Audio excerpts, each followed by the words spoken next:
अस्सलाम वालेकुम रहमतुल्लाहि व बरकातुहू। हिज़्बुल्लाह के नायब जनरल सेक्रेटरी शेख नईम कासिम ने आज मीडिया से ख़िताब किया। टेलीविज़न के ज़रिए उनका ख़िताब दुनिया भर में नशर किया गया और अपने ख़िताब में शेख नईम कासिम ने इसराइल और अमेरिका को मुखातब करते हुए साफ लफ्ज़ों में कहा कि हमारी ये जंग इसराइल पर हिज़्बुल्लाह का हमला फ़लस्तीन की आज़ादी के लिए है, क़िबला अव्वल की आज़ादी के लिए है और हम इस जंग से पीछे हटने वाले नहीं हैं। शेख नईम कासिम ने कहा, हम पर लगातार दबाव है जंग बंदी का और पीछे हटने का, 10 किलोमीटर का इलाका खाली कर देने का, लेकिन हमने साफ कह रखा है कि जब तक गज़ा पट्टी पर इसराइल का हमला बंद नहीं होगा उस वक्त तक हम अब इसराइल पर हमला रोकने वाले नहीं हैं, हम पीछे हटने वाले नहीं हैं।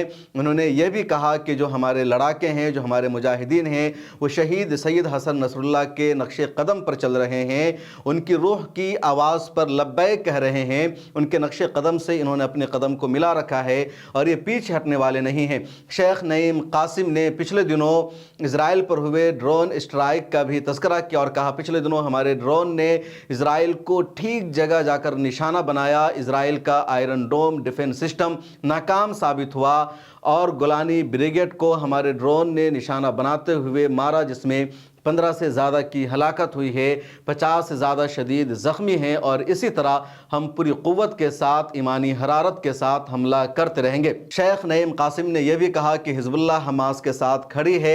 हमास ने 7 अक्टूबर को तूफ़ान अल-अक़सा ऑपरेशन का आगाज़ किया था और वो ऑपरेशन बिल्कुल बजा था। यह ऑपरेशन 75 साला कब्ज़ा जारहियत दहशतगर्दी के ख़िलाफ़ था और पहली मरतबा इतनी मजबूती मुनज़्ज़म लड़ाई की गई और हम कदम से कदम मिलाए हुए हैं, पीछे हटने वाले नहीं हैं। शेख नईम कासिम का पूरा बयान क्या है, उर्दू में तर्जमा के साथ मैं आपको सुना रहा हूँ, सुनिए। ये जो बयान है इसराइल के लिए बहुत अहम है क्योंकि शेख नईम कासिम या इस तरह के दूसरे रहनुमाओं के बारे में इजरायली मीडिया ने लगातार ये खबर शाये की कि लोग हलाक हो चुके हैं या हिज़्बुल्लाह के जो रहनुमा हैं अब वो सामने आने की हिम्मत नहीं कर सकते हैं, वो ख़िताब नहीं कर सकते हैं क्योंकि हमने उनमें डर पैदा कर दिया है, खौफ पैदा कर दिया है उनके रहनुमाओं को मार करके। लेकिन शेख नईम कासिम ने सामने आ करके ख़िताब करके अपने तमाम रहनुमाओं को, अपने तमाम कारकुनान को, अपने तमाम लड़ाकों को ये मैसेज दिया है कि उनको इसी तरह हिम्मत शुजात के साथ डटे रहना है, लड़ना है, पीछे नहीं हटना है। और आप देखेंगे कि लबनान में एक गज़ ज़मीन भी इसराइल हासिल नहीं कर सकी है। इसराइल ने अपनी ग्राउंड आर्मी को ग्राउंड पर ज़मीन पर उतार रखा है और जिस पॉइंट से भी इजरायली आर्मी लेबनान में दाखिल होने की कोशिश करती है वहीं पर हिज़्बुल्लाह के लड़ाके इजरायली सेना को रोक देते हैं। इजरायली सेना पर कभी मिसाइल से हमला होता है, कभी तोप खाने से हमला होता है, गोलों की बरसात की जाती है, कभी गाइडेड मिसाइल से हमला होता है, कभी रॉकेट लॉन्च किया जाता है, कभी ड्रोन का इस्तेमाल किया जाता है। इसके अलावा इजराइल का जो ड्रोन लेबनान में पहुँचता है तो उन ड्रोनों को भी हिज़्बुल्लाह के लड़ाके मार गिराते हैं, कामयाब नहीं होने देते। उसके अलावा अब इजराइल लगातार एयर स्ट्राइक कर रहा है तो एयर स्ट्राइक के हमले में इजराइल को कामयाबी मिल रही है, उसमें आम शहरियों को हलाक किया जा रहा है। लेकिन हिज़्बुल्लाह की आर्मी से दो बदू लड़ाई में, आमने सामने की लड़ाई में लगातार इजराइल को शिकस्त का सामना करना पड़ रहा है और एक भी पॉइंट पर किसी भी इलाके में इजरायली आर्मी लेबनान में अभी तक दाखिल नहीं हो सकी है। इजरायली आर्मी को, इजराइल की हुकूमत को अच्छी तरह पता है कि हिज़्बुल्लाह बहुत मजबूत है। हिज़्बुल्लाह के हाथों 2 मरतबा इजराइल को शिकस्त हो चुकी है और इस मरतबा भी तज्ज़िया निगार यही कह रहे हैं कि लेबनान में इजराइल के लिए कदम जमाना, दाखिल होना बहुत मुश्किल है और हिज़्बुल्लाह के लड़ाकों को यहाँ पर भी जीत हासिल होगी।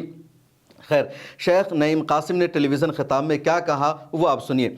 लेबनान को फ़लस्तीन से अलग नहीं किया जा सकता और न ही इस पूरे ख़ित्ते को फ़लस्तीन से जुदा किया जा सकता है। अपने ख़िताब में शेख कासिम ने वाज़ेह किया, सैयद हसन नसरुल्लाह ने हमें नहीं छोड़ा है क्योंकि हमारे जंगजू उनकी मर्ज़ी से लड़ाइयाँ लड़ रहे हैं और उनके लोग उनसे मोहब्बत की बिना पर मजबूती के साथ खड़े हैं। हमें अपनी फ़तह पर पूरा भरोसा और यकीन है।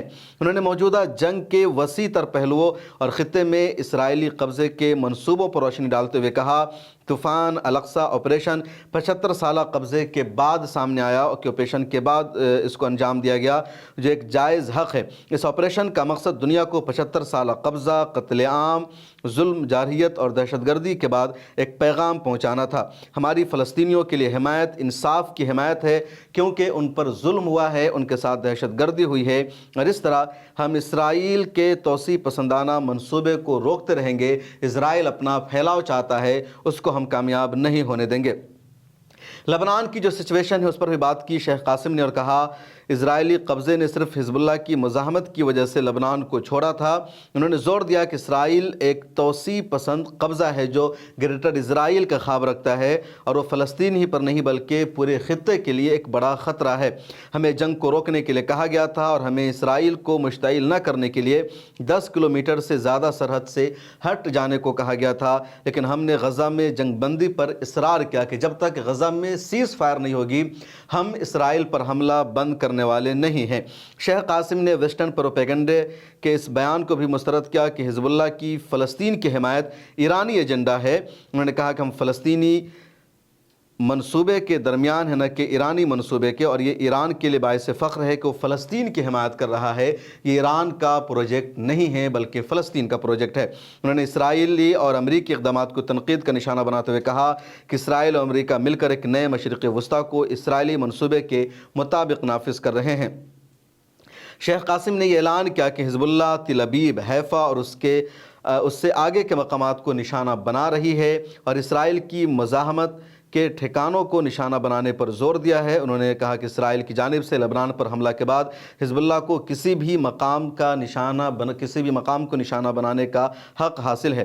اپنے حامیوں سے خطاب کرتے ہوئے شیخ قاسم نے انہیں یقین دلایا کہ حزب اللہ مضبوط ہے اور اس کے جنگجو اپنی سرزمین کے دفاع کے لیے، ڈیفنس کے لیے اپنی جانوں کا نذرانہ پیش کرنے کے لیے تیار ہیں۔ ہم مزاحمت میں، ریزسٹنس میں عزت کے ساتھ لڑ رہے ہیں، جبکہ اسرائیل عام شہریوں، عورتوں اور بچوں کو نشانہ بنا رہا ہے۔ اپنی تقریر کے اختتام پر شیخ نعیم قاسم نے حزب اللہ کے رہنما سید حسن نصر اللہ کو خراج تحسین پیش کرتے ہوئے کہا کہ ان کی رہنمائی حزب اللہ کی قوت کی بنیاد ہے۔ آپ کی باتیں ہماری رہنمائی کرتی ہیں اور آپ کی موجودگی ہر مجاہد کی تحریک ہے۔ تو یہ حزب اللہ کے نائب سیکریٹری جنرل شیخ نعیم قاسم کا بیان تھا جو میں نے آپ سے بتایا، اور ان کے اس بیان میں واضح ہے، صاف ہے کہ یہ حماس کے ساتھ کھڑے ہیں، فلسطینی کاز کے ساتھ یہ لوگ کھڑے ہیں۔ اور جو سب سے اہم ہے، پچھلے دنوں بھی سید حسن نصر اللہ نے بھی یہی کہا تھا جب انہوں نے جنگ کا آغاز کیا اسرائیل پر کہ ہم پر دباؤ ہے سیز فائر کا، لیکن ہم نے کہا ہے کہ جب تک غزہ پٹی کے ساتھ سیز فائر کا اعلان نہیں ہوگا ہم سیز فائر کرنے والے نہیں ہیں۔ معاملہ کیا ہے کہ لبنان میں جنگ ہونے کی وجہ سے اسرائیل بری طرح پھنس گیا ہے۔ پوری دنیا کے ممالک جو غزہ کے ساتھ جنگ بندی کی اپیل نہیں کر رہے تھے وہ لبنان کے ساتھ جنگ بندی کی اپیل کر رہے ہیں۔ دنیا نہیں چاہتی کہ لبنان اور اسرائیل کے درمیان بھی جنگ ہو۔ اس کے علاوہ لبنان کے ساتھ جنگ ہونے کا مطلب یہ ہے کہ اسرائیل کمزور پڑے گا، دو محاذ پر اسرائیل کو باضابطہ جنگ لڑنا ہوگا۔ اور لبنان میں حزب اللہ بہت مضبوط ہے۔ حزب اللہ لبنان میں اسٹیٹ کے اندر باضابطہ ایک اسٹیٹ ہے، اس کے پاس پورا سسٹم ہے، نظام ہے، اس کے پاس وہاں کی اس کے جو لبنان کی حکومت ہے وہ حزب اللہ کے ساتھ کھڑی ہے۔ تو ایسے میں حزب اللہ کا جو حملہ اسرائیل پر ہے وہ سخت ہوتا جا رہا ہے اور اسرائیل کمزور پڑتا جا رہا ہے۔ پچھلے ایک رپورٹ میں آپ نے دیکھا بھی جس میں نے بتایا کہ اسرائیل کا جو ایئر ڈیفنس سسٹم ہے وہ بہت کمزور ہو چکا ہے۔ ایک ساتھ اگر ایران اور حزب اللہ کا حملہ ہوتا ہے تو اسرائیل مٹ سکتا ہے، اس کی کمر ٹوٹ سکتی ہے، خطرے میں پڑ جائے گا۔ تو اسرائیل بہت زیادہ کمزور ہو چکا ہے۔ امریکہ نے اسرائیل کو پچھلے ایک سال میں $17 بلین کی مدد کی ہے، لیکن آگے بھی امریکہ اسی طرح مدد کرتا رہے بہت مشکل ہے۔ ادھر نتن یاہو کی منمانی اپنی جگہ ہے، امریکہ میں الیکشن بھی ہو رہے ہیں، تو اسرائیل کی مشکلیں بڑھ گئی ہے اور دو جگہ اسرائیل کے لیے لڑنا خود اس کے وجود کے لیے خطرے کا سوال بن گیا ہے۔ اس ویڈیو میں اتنا ہی۔ آپ کی سوال سے کیا رائے ہے کمنٹ سیکشن میں ضرور لکھیں، پھر ملاقات ہوگی۔ ملت ٹائمز کو جاری رکھنے اور مضبوط بنانے کے لیے ہماری آرتھک سہایتا کیجیے۔ یہ ایک آزاد میڈیا ہاؤس اور کمزوروں کی آواز ہے۔ آپ ہمیں دیکھیں، سنیں، پڑھیں اور ہر مہینے زیادہ نہیں صرف $100 سے مدد کریں۔ ڈیٹیلز ڈسکرپشن میں موجود ہیں۔